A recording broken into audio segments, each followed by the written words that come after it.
કેવીની class YouTube ચેનલમાં આપ સરે મિત્રોનું હું દિલથી સ્વાગત કરું છું।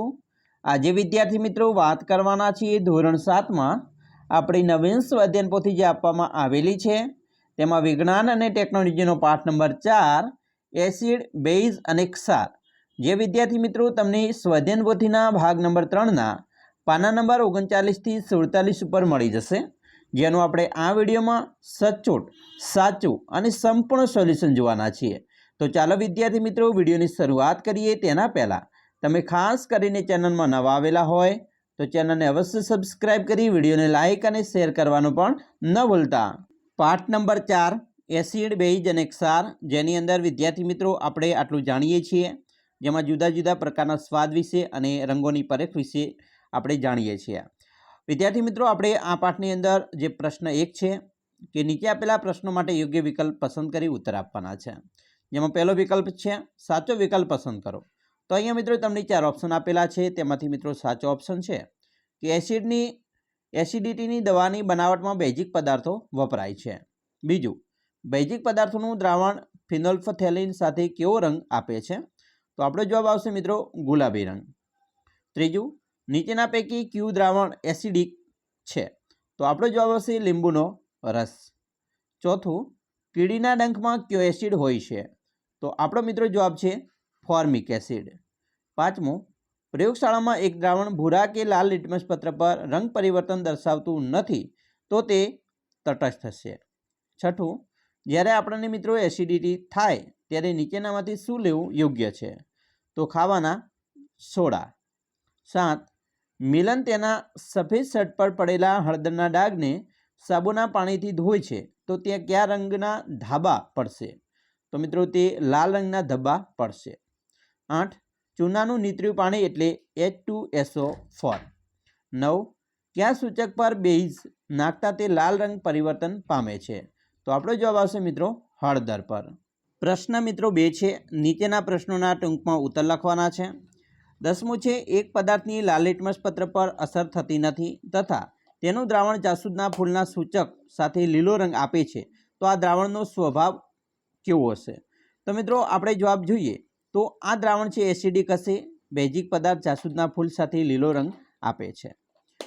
एना पछी जोईशुं 11मो प्रश्न छे, कोई कुदरती पदार्थ सूचक छे एम तमे केवी रीते नक्की करशो? तो जवाब जोईशुं, ज्यारे कोई पदार्थ एसिडिक अने बेज पदार्थों साथे रंग परिवर्तन आपे तो ते कुदरती पदार्थ सूचक छे तेम कही शकाय। उदाहरण जोईए तो जासूद पत्र अने हळदर पत्र। 12, एसिड बेज वच्चे थती एसिड अने बेज वच्चे थती तटस्थीकरणनी प्रक्रियाथी क्यारे उष्मा उत्पन्न थई शके नहीं? आ विधान सत्यता चकासो। तो मित्रों एनो जवाब छे NaOH प्लस HCl। तो रासायनिक प्रक्रिया थाय तो एमां NaCl अने H2O छूटा पड़े। एसिड अने बेजनी रासायनिक प्रक्रियाथी मित्रों क्षार अने पाणी मळे छे, उष्मा उत्पन्न थती नथी एवुं कही शकाय। त्रीजું 13મું छे, निस्यंदित पाणीनी हळदरपत्र अने जासूदना फूलना सूचक साथे चकासणी करी तमारुं अवलोकन नोंधो। तो जवाब, निस्यंदित पाणी मित्रों हळदरपत्र तथा जासूदपत्र साथे रंग परिवर्तन आपतुं नथी। एनुं कारण छे निस्यंदित पाणी तटस्थ छे। 14, कोई 3 कुदरती एसिडना नाम आपो अने तेना स्त्रोत जणावो।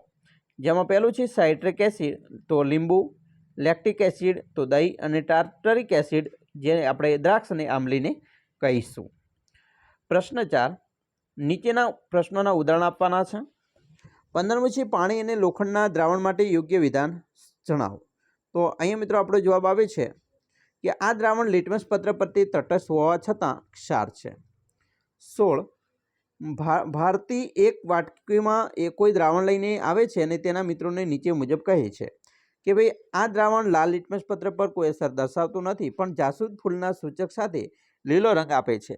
आ द्रावणमां बाळेली रूना धुमाडावाળી सळकड़ी हळदर पत्र पर લીટી करता लाल रंग आपे छे तो आ द्रावणनो स्वभाव केवो हशे अने शा माटे?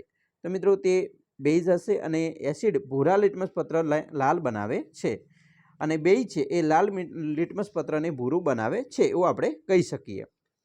17मो प्रश्न छे, हळदर पर बेजनुं द्रावण नाखता केवुं रंग परिवर्तन थशे?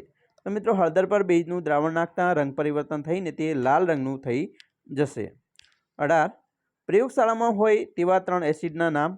તો મિત્રો એમાં આવશે acetic acid, vinegar, hydrochloric acid, sulphuric acid અને નાઇટ્રિક એસિડ જે પ્રયોગશાળામાં હોય છે. 19. દૈનિક જીવન સાથે સંકળાયેલી તટસ્થીકરણની પ્રક્રિયાના 2 ઉદાહરણ આપો. તો મિત્રો જેમાં પહેલું છે જ્યારે એસિડિટી થઈ હોય ત્યારે ઈનો લઈએ છીએ અને બીજું જમીનનો એસિડિકતા દૂર કરવા ચૂનો નાખવો જોઈએ. 20મું છે ટૂથપેસ્ટ એ કેવો સ્વભાવ ધરાવે છે? લિટમસ પત્ર દ્વારા તપાસો તો ટૂથપેસ્ટ એ મિત્રો એસિડિક સ્વભાવ ધરાવે છે અને ભૂરા લિટમસ પત્રને તે લાલ બનાવે છે. 21મું છે તમને મધમાખીએ ડંખ માર્યો હોય તો તેનો ઘરગથ્થુ ઉપચાર કેવો? પાઠના સંદર્ભમાં જણાવીએ તો વિદ્યાર્થી મિત્રો, જ્યારે મધમાખીએ ડંખ માર્યો હોય ત્યારે ભાગ પર તેના જે ડંખ માર્યો હોય તે ભાગ પર માટીનો ગારો લગાવવો જેથી બળતરા ઓછી થાય અને મધમાખીના ડંખ પર સાબુ ઘસી શકાય છે. 22. પહેલી એસિડિટીથી પીડાઈ રહી છે તો તેની નારંગીનું જ્યુસ પીવાની સલાહ આપી શકાય? કેમ? તો મિત્રો ના આપી શકાય, કારણ કે નારંગીનું જ્યુસ પણ એસિડિક છે. તેની બેઝ પ્રવાહી પીવાની સલાહ આપીશું. પ્રશ્ન 4. વૈજ્ઞાનિક કારણ આપો. 23મું છે કીડી કે મધમાખીના ડંખ પર સાબુનું પાણી લગાવવું જોઈએ.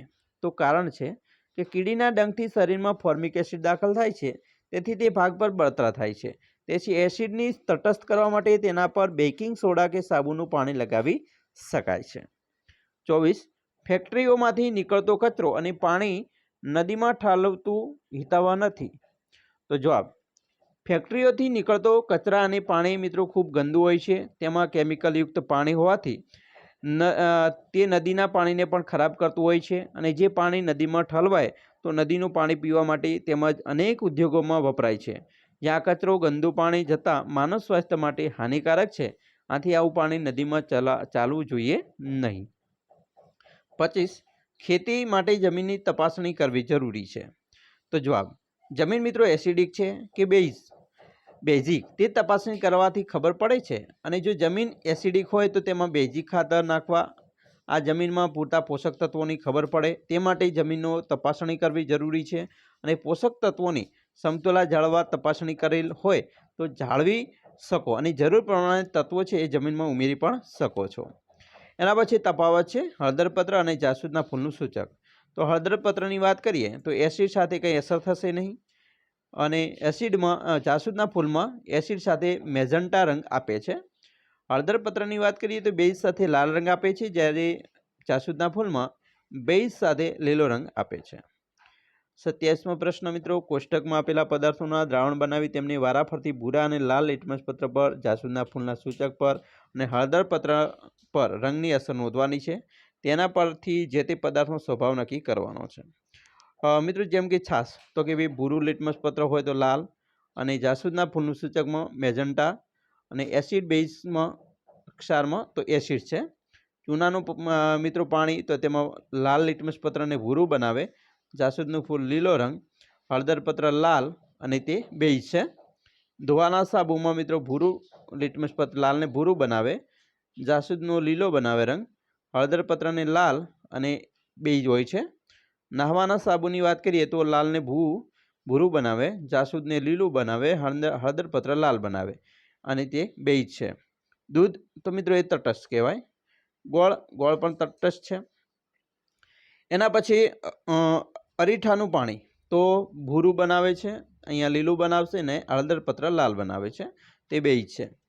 8મું છે ટૂથપેસ્ટ કે ટૂથ પાવડર. તો મિત્રો પહેલું આપણું હતું ભૂરું તો એને લાલ બનાવે, પછી બીજામાં મેજન્ટા આવશે, ત્રીજામાં પણ મેજન્ટા અને છેલ્લે લાલ હોય છે. ઠંડા પીણા તો તેમાં લાલ, મેજન્ટા લાલ.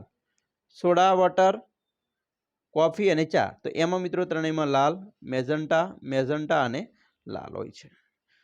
28મો પ્રશ્ન જોઈએ, તટસ્થીકરણની પ્રક્રિયા સમજાવતા પ્રયોગનું વર્ણન કરો. મિત્રો એનો હેતુ છે તટસ્થીકરણની પ્રક્રિયા ચકાસવી. સાધનની વાત કરીએ તો કસનળીનું સ્ટેન ડ્રોપર. પદાર્થમાં જોઈએ તો મંદ હાઇડ્રોક્લોરિક એસિડ, મંદ સોડિયમ હાઇડ્રોક્લોરિકનું દ્રાવણ અને ફિનોલ્ફથેલિન. આકૃતિ તો મિત્રો અહીંયા તમે જોઈ શકો છો, બરાબર. એસિડ પ્લસ સૂચક બેઝ થાય.